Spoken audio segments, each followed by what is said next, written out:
One of the hardest things about buying gear for your garage gym is that there's almost no place you can go put your hands on it. Virtually all of the good stuff, with very few exceptions, is sold online only.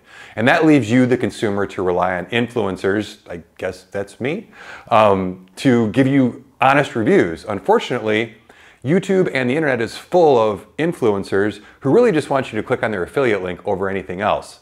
So what are you to do? And that's why when Force USA contacted me and said, hey, we want you to come out to our headquarters in Utah, where you can actually spend as much time as you want in the room with all of the stuff we make, like tens of thousands of dollars worth of stuff, I immediately said yes. Because number one, I wanted to get my hands on it. And number two, I wanted to be able to bring you guys some honest reviews, especially of some of their newer stuff. So I just got back from the trip, and I got a whole lot more from that trip than this snazzy new t-shirt.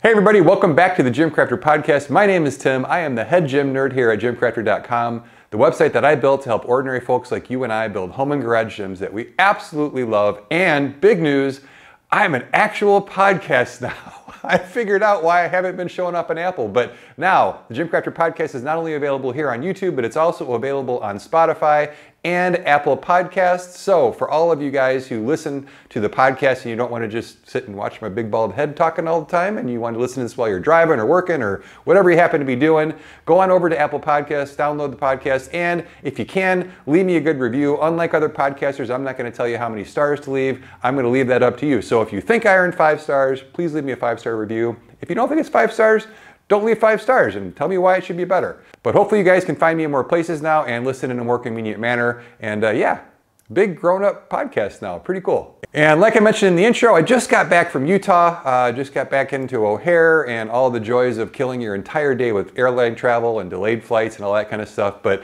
on the flight back, I had a lot of time to think, and while probably isn't everything that I learned, I came up with about 7 different things that I realized while I was in Utah. And while some of it's got to do with Force USA, a lot of it, like I mentioned in the intro, just has to do with buying fitness gear in general. I learned a lot sitting with these guys and meeting the CEO and the COO and the guys who own the company. And the cool thing about Force USA is, yes, their stuff is made in China, but they are a US company. There's owners that are in the US. I met the owners. They're normal guys that live in Utah and like to ski and hike and all that kind of fun stuff. Really good group of people. They train, they work out, they use their stuff. All the things that you'd want in a fitness company. They design their own stuff, and we're going to talk about that in a second. But really awesome company. Really good to meet those guys, and really good to deal with a company who I can go face to face with somebody, know that they're an upstanding person, and not have to deal with somebody who's talking to me via Google Translate via email. So really refreshing for me, and I think hopefully some of the lessons and insights that I gained will be helpful and refreshing to you guys as well. Now, as usual, I want to do a quick gear update. As you guys know, I have been anxious to get all of the budget gear out of the garage, and everything's sold. There's still a couple things waiting to be picked up. I had 6 things picked up today, and it's Halloween, if you couldn't tell by my cool purple lights behind me. But I'm making progress, and I've got a ton of new stuff coming in. I've got a new rack coming in. A lot of guesses on the last podcast as to, or on the last couple podcasts ago, as to what kind of rack's coming. Only one person got it right, and because that person cheated. But so I'd already told them what I was getting. But outside of that, nobody's gotten it right yet, so I think you guys might be surprised. I'm excited just to have a rack. So this company's brand new to making racks. You probably haven't heard of them, but we're going to change that when it comes in, if it's good. But I've got a ton of other stuff coming or sitting over there in the corner. So sitting over there in the corner is a Bells of Steel Hydra bar. It's a really cool bar that's got 7 rings on it. I'm anxious to get to using it as a trainer. Also for you advanced lifters out there, I think it's going to be a really cool tool. You know, when you're loading the bar as heavy as you can, to have exact hand placement every time based on the number of neural marks in here. I think it's going to be a pretty cool tool to have here in the gym, and I can't wait to show you guys. I've got 2 American barbell bars coming. I've got a California bar because, and if you're watching this, I'll put a link down below. The American Barbell Zombie Green Cerakote California bar is on sale for $239 with free shipping. You cannot beat that. It's almost a $500 barbell. It is the best all-around multi-use or multi-purpose barbell on the market. There's tons of reviews out there on this bar showing you that that's exactly what it is. And as much as I like one of the bars behind me, I'm going to replace that with this American Barbell bar, as it's just too good of a deal to pass up. I also have their Elite stainless steel training bar or elite stainless steel power bar. I am going to be selling my Grizzly power bar. I'll do a couple of videos on it and then sell it. But I wanted to get a stainless steel bar. And what I realized is that I'm going back to working on the website quite a bit here pretty soon. And a lot of the stuff on the website is ranking the best of this and the best of that. And in order to be honest with you guys, if I'm going to rank something as the best of something, if at all possible, I want to have that thing in my garage so that I'm not a liar. So, because I don't want to be a liar. So that's coming in as well. As you guys know, I love American Barbell stuff. I really think they're one of the most underrated barbell companies out there. For those of you guys out there who have the budget, man, you cannot go wrong with their bars. But I've drooled on their bars enough in past videos, so I don't need to do more of that now. I've got the Freak Athlete Nordic Hyper Pro coming. Over here, I've got a Rip Fit leg press or leg curl leg extension, which I'm pretty excited about. You know, I was kind of swore off a lot of the budget level stuff, but after taking a hard look at this, I'm anxious to try it. I think it's going to be really good, but it's still in the box, so I don't know. I'm also anxious to compare that to the leg curl and leg extension that's on the Nordic Hyper Pro. I'm really excited to get that. I've never had an official back extension or anything like that in the gym, so I'm really excited. So yeah, I've got a ton of stuff coming, and there's even more than that on the plan. I have got a full review calendar for all of 2025. I'm super excited, and it's all gonna be awesome stuff, and I'm really trying to focus on things outside of that Hyper Pro, because I know you see reviews on that everywhere, but I've got something different planned for that. But I want to really bring you guys stuff that maybe you aren't seeing on other channels so that you have a reason to watch this one. And while I'm talking about that, go ahead and hit the like and subscribe. I know I said I wasn't going to do that anymore, but it fits, so do that stuff. But let's get into the episode. I'm going to talk about like the 7 things that I learned while I was at Utah, or just I realized. Now I had a lot of time. One of the cool things was they basically took me into their showroom and they said, we're going to leave you alone, go to it. And I was there a few hours on Wednesday when I flew in, and then I was there for 13 hours straight. They even left me there alone to leave and lock up on my own, which I couldn't fit anything in the rental car, so no harm, no foul, but I'm just kidding. It was awesome. So I worked until I couldn't work anymore. I went home and I edited a video that night. You've probably already seen it on their leg sled. Oh, I have one of those coming too. So after I posted the review, this had no impact on the review. The guys at Force USA saw how much I liked that product, and if you haven't seen the review, go check it out. It was my favorite thing there. They are sending me one. I'm so appreciative. So thank you guys at Force USA. I can't wait to get that. I will definitely show you guys some more content on that, because one thing I didn't show you in the review is the band pegs, which is really an awesome feature on this leg sled. And it addresses a lot of your concerns about how much weight you could put on it. So I can't wait to get that. We're gonna measure the actual feel weight. I got all kinds of plans bouncing around this big old bald head. So I can't wait to bring that stuff to you. That's the gear update. But like I said, let's get back to what I learned in Utah. We're gonna start with lesson number 1. And you're gonna fight me in the comments on this one, but aluminum pulleys are overrated. That's right. So I know there's other channels out there who anytime they review something with anything other than aluminum pulleys, they're like, oh, this really needs aluminum pulleys. This only could be good with aluminum pulleys. And I got to say that, So Force USA is introducing an aluminum pulley upgrade kit for all of their trainers, but they are going to continue to ship them with nylon pulleys. And I think here's where it's important to point out, there's actually 3 materials of pulley that you can get. So there's plastic, which is what you'll find on your cheap stuff, your McCulloughs, your Major Fitness, your Rip Fits and stuff like that. So that's plastic, that's not great. Then there's nylon, and nylon is it's typically like a glass and nylon composite, very durable, really well made, nice hard material. And that's the difference. I did a video a while back on LockJaw collars, and people are always telling me, well, I can get these LockJaws for $10. So the $10 LockJaws are plastic and will break. The good LockJaws, the LockJaw brand LockJaws, are nylon, and they won't break really ever. Mine are over 10 years old and they're still going strong. By the way, there's a coupon code down below for LockJaw. Just coupon code GymCrafter, get you 20% off your LockJaws. So look, a real podcast, a real affiliate marketer, look at all that. That's pretty cool. So those are the three materials.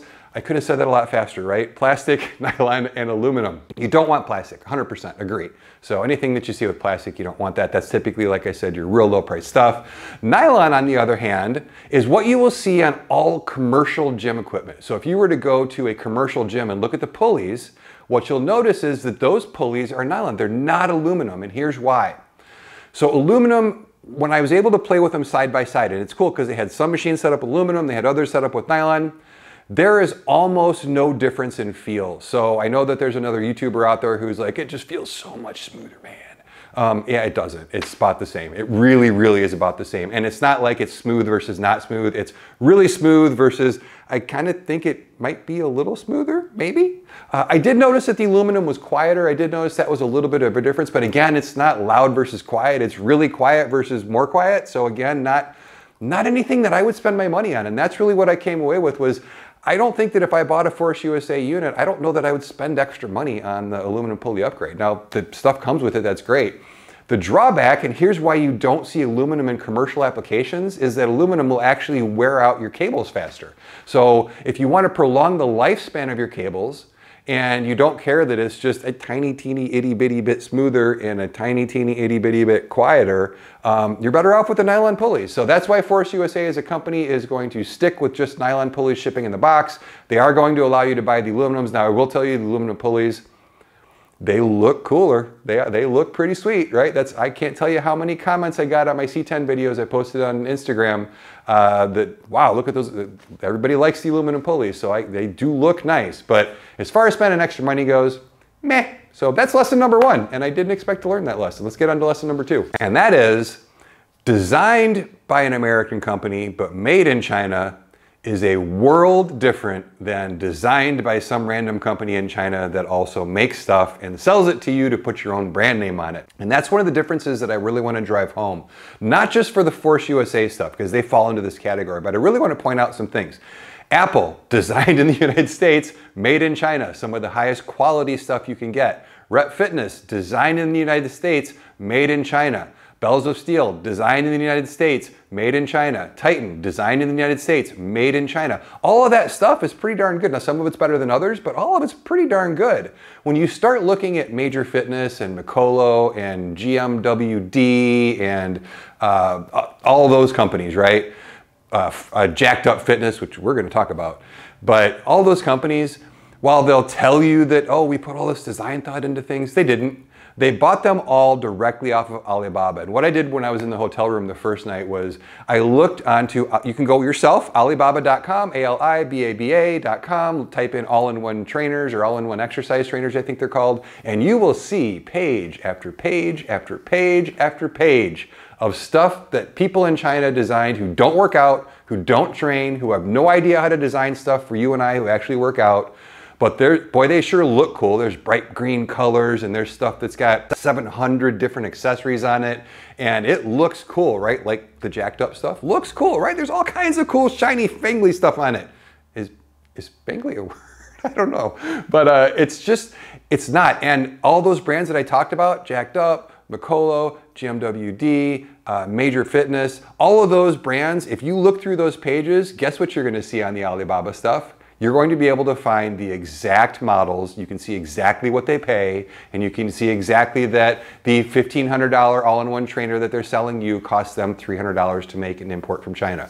So that'll give you an idea, and that's something that's different. Now, when you design stuff in the USA, and I'll put into that category those people I mentioned before, Force USA, RipFit actually is one of the budget companies that I would tell you that they may not design it in the US, but they do design it themselves and make upgrades themselves. I've got a video coming out on the difference between the M1 all-in-one trainer and the M2, and all of the M2 differences came from feedback from reviewers. So everybody who got that and reviewed it, they took all of our feedback and they made all the upgrades that everybody had asked for. So you can't get that by just buying something directly off of Alibaba. So I wanted to just point out that it's really important that regardless of what you see in the marketing material, a lot of this stuff is just what's called white labeled. And it's just so when you're looking at things, made in China alone doesn't make or break a product. It really doesn't. It doesn't matter. What matters is, does the company making it and designing it, do they care about the design? Do they care about the quality? Do they go to the factory and go, we want this type of bracing, we want this many bolts in the bracing setup, we want this minimum spacing between the uprights, we want this maximum spacing between the uprights. So there's all kinds of things that go into making a good product, and where it's made doesn't matter so much as how it's made. And that leads me into the third thing that I realized when I was there, and I really kind of knew this already, but I saw some specific examples. And I'm going to use Jacked Up Fitness as an example for this because a lot of you guys write me and ask me to review it. Hey, bring in a Jacked Up Fitness. Let me know how it looks great. Let me know what you think about it. And I want to talk about marketing. So right now, Jacked Up's got a commercial where the owner gets up. And oh, by the way, Look, if I wanted to be a marketing person for online, here's what I do. Give me your brand and I'm gonna do this. Hey, I'm Tim. I'm the founder of Brand X. And 3 years ago, I had a really hard time finding something in Brand X's category that I liked, that met my exacting standards and that really lived up to what I wanted. I just didn't think anything else there was good enough. Everybody's making junk. So I got together, I invested my life savings, and I called in professors from Stanford and design engineers, and I called in everybody, and we got together and we made something. It took a long time, man. It was really hard. And wow, you know what? We finally got something together, and now I can sell it to you guys too, and you're really gonna love it because I love it too. Right? So has anybody ever heard that brand story? Well, that's Jacked Up's latest commercial, right? And you can see that not just with them, you see that with supplement companies, you see that with exercise programming, you see that with all kinds of advertisements on Instagram and Facebook. And honestly, that's just crap. It's just a bunch of lies. It just sounds good. It makes it sound reputable. And then here's the other thing. In that same commercial, Jacked Up is standing in front of one of their things and they go, this is made from, and he's standing, it's really interesting. If you look, the camera is focused right on their upright. And he says, 10 and 11 gauge steel construction, or 11 and 12 gauge steel construction, something like that. Just real heavy gauge, right? Well, he doesn't say the uprights are 10 and 11 gauge. He says that it's 10 and 11 gauge construction. And I got to tell you guys, every manufacturer out there could say this, because the braces that hold the uprights, or the little feet on the bottom that you bolt to the floor, the tabs where you bolt them to the floor, that's usually 10 or 11 or 12 gauge steel. It's very heavy duty steel. So you could say it's made with 10 or 11 or 12 gauge steel. Those uprights are 14 gauge. I did get a chance to try a Jacked Up unit not too long ago. They're definitely 14 gauge uprights. This is misleading advertising, and it's just, you don't want to fall for it. And I hate to pick on them, but so many of you guys have asked me about it. It's kind of like, in my mind, the next major fitness. Look, there is a directly inverse relation between the marketing budget and the quality of these products. The more they spend on marketing, the less they can spend on products, and just be aware of how many lies are out there. So it's nice to be at a company, and yes, this is about my trip to Force USA, and yes, I'm thankful for the leg press, and I'm thankful for the company, but I gotta be honest with you guys, if I thought they were full of it, I would tell you they were full of it. They're not full of it. They could advertise their stuff this way too, and they choose not to.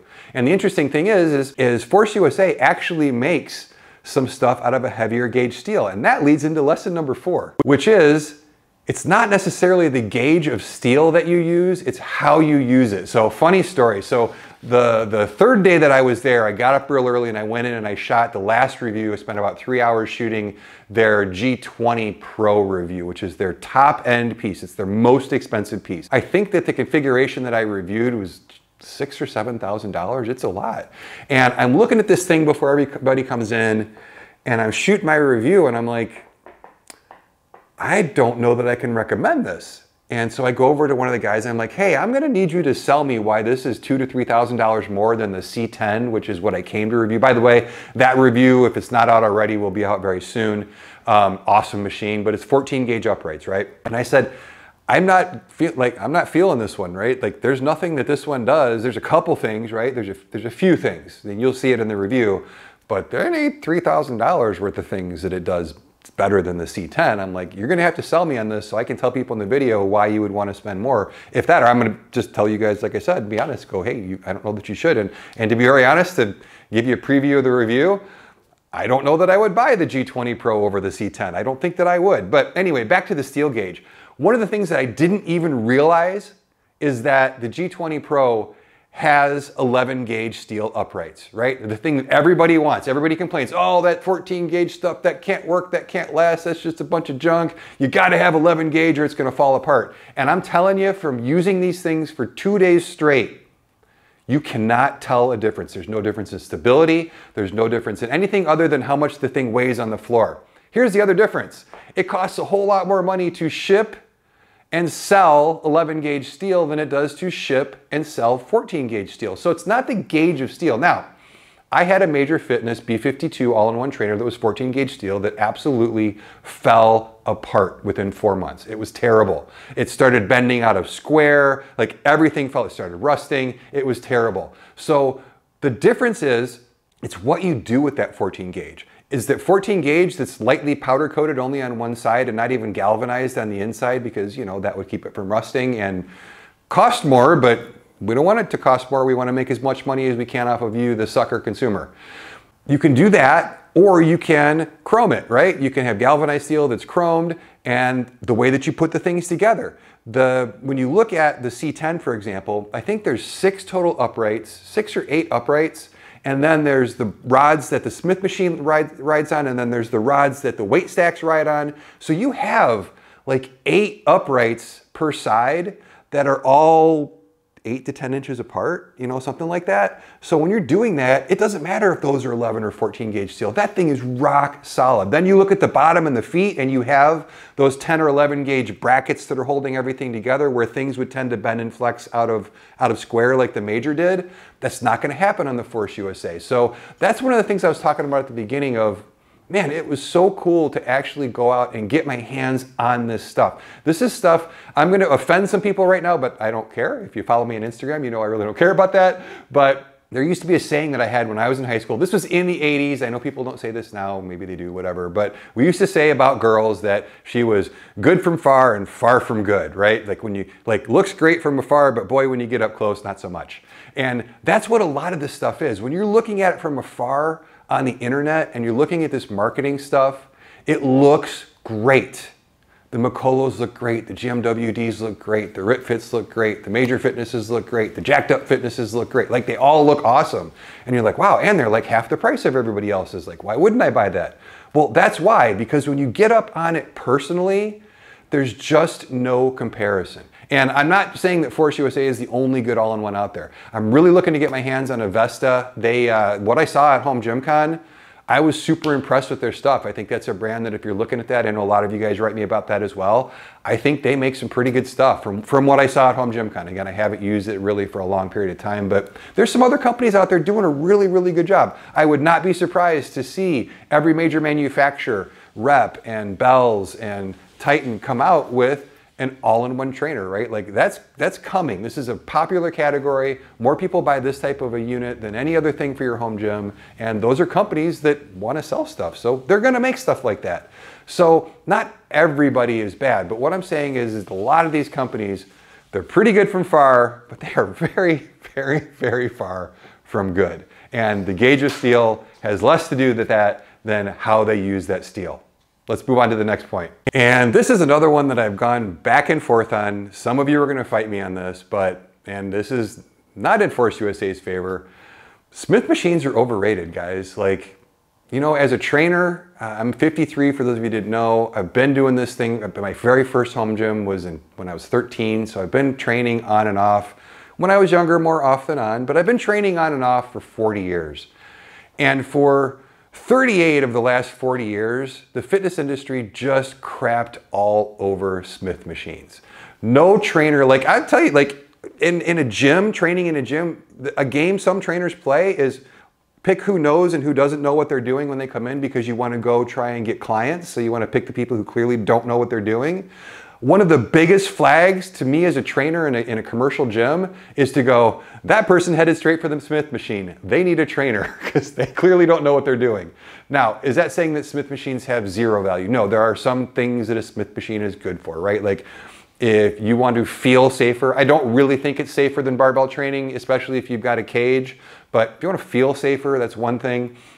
If you want to load more weight than you could lift on a regular barbell because your ego is more important than actually getting stronger, that's great. But as I worked with all of these all-in-ones and I'm ducking in and out and stepping over and constantly moving and constantly rearranging, I'm like, man, you know, now if these manufacturers, and gee, I hope this is coming, here's a tip to anybody, like, hey, Rep, here's something that could set your Smith machine apart from everybody else's. I think that Fringe is already doing this with their add-on Smith machine.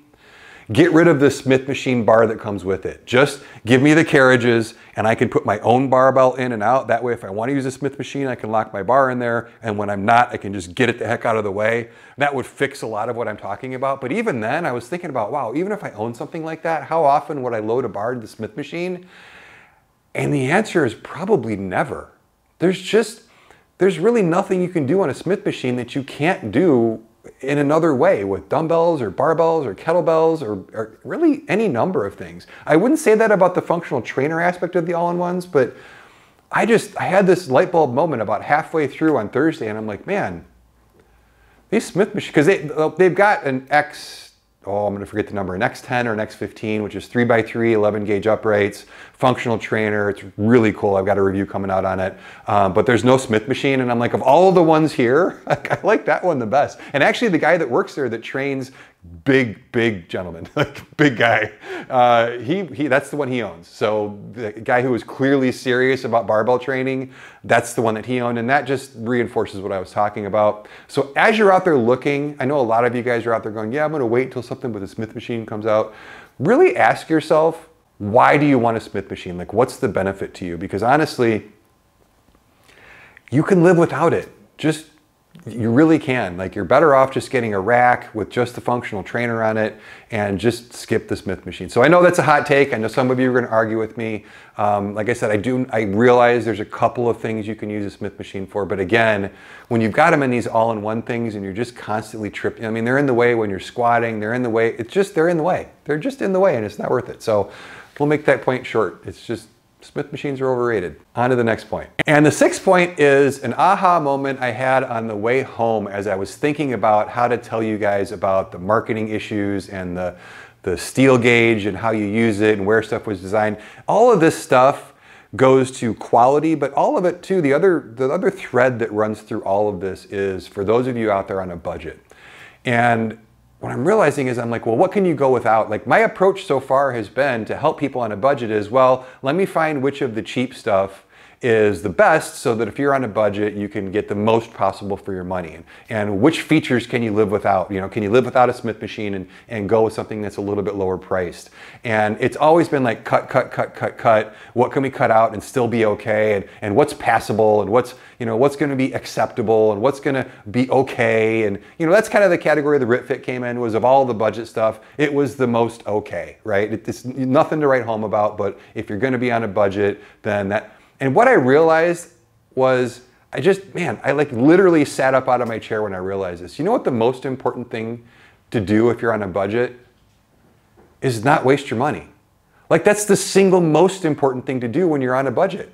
It's more important when you're on a budget to not buy the cheap stuff than if you're not on a budget. Like, if you're not on a budget and you have all the money in the world, buy all the cheap crap you want because you can afford to buy another one. If you are on a budget and you are scrimping together the money to put together a garage gym, it is imperative that you don't buy cheap stuff. Now, yes, you can buy used weight plates. You can buy a less expensive barbell. But to go super cheap and to go, well, I'm going to go with a $50 barbell and I'm going to go with an $8.99 all-in-one trainer that has everything on it at once. And I'm going to go, like, that's a waste of money. And if you're on a budget, that is the last thing that you want to do is waste your money. So I know that's a little different way of looking at it, but man, the more I think about that, the more important I think that advice is to all of you out there working on a budget. It is better to go without for 6 months to a year and just make do. And I made an episode about how to build a garage gym a piece at a time so that you can get quality the whole way through and actually effectively train the entire time from the very first implement through the completion of your full gym, even if it takes you a couple years. I really think that's the right way to do it. I don't think it's the right thing to do if you're on a budget to just go cheap. It's just, you're wasting your money. And like I said, if you're on a budget, you are the last person who should be wasting money. So that's the sixth point that I realized as I'm sitting in this room with all different price points of stuff, but all of it pretty well made. Go with something from a good company, whether it's Force USA or not. Look, I don't want to make this a Force USA commercial as I'm wearing their t-shirt, but it just fits good. Isn't it great when you get a t-shirt that fits well? Like, man, it's just, there's nothing better than getting a t-shirt that fits well. But outside of that, like I said, I don't want this to be a Force USA commercial. I'm just back from the trip and this is the trip wrap-up video. Whatever company it is, whether it's Rogue or whether it's Rep or whether it's Bells of Steel is a great place to go if you're trying to save money, but make sure you get something quality. Titan is another one. Man, they've come a long way as a company. But to go with these no-name brands that just are just marketing, and yeah, they've got a lot of 5-star reviews because they don't post negative reviews. That's just how it is. They just don't post them. But anyway, I've talked about the cheap companies enough. Glad to have them out of the gym. But if you're on a budget, please don't waste your money. And the last two things that I learned while I was in Utah is, A, Utah is beautiful. I got to see the mountains out the window of my rental car on the way to Force USA. I literally didn't spend any time other than plane, rental car, Force USA, rental car, plane. And I ate at In-N-Out for the first time, and super hot take, it's kind of overrated. So It was good. Don't get me wrong. It's better than McDonald's, better than Burger King. If there was a McDonald's, a Burger King, and an In-N-Out next to each other, I would eat at the In-N-Out every single time, 100%. A big part of that was a large value meal with a double animal style I was told to get. That was pretty tasty. An order of fries and a large Coke was like $9.50. I think it was like 10 something after tax. I'm like, did you charge me for the whole meal or just the burger? Because I know the Wendy's down the street from my house, which is another one that In-N-Out's better than, that would have been like $18. So the price was fantastic. There was a line around the block at 3 in the afternoon. It was crazy. I must have waited 20 minutes in the drive-thru just to get my food. They were doing the drive-thru Portillo's style. If you're around Portillo's, you know what I'm talking about, where they're out in the thing. Everybody there was super friendly. That was another thing I noticed about Utah is everybody out there was like super friendly. When I told the guy that I'd never been there and I knew that there was some secret menu, he literally got like the biggest grin on his face. Like he was so happy to be able to share the joys of In-N-Out with me. And as good as it was, I think part of why I feel that way is that people have built it up so much. I don't think that it could have been filet mignon on a bun. It wouldn't have lived up to the hype. And I think that's part of it. You know, I think if I'd never heard anything about it and I went there, I would have been like, man, this place is really good. But in the end, my expectations were here. They were like here. So a little bit overrated. I feel the same way about Chick-fil-A when they came to Illinois.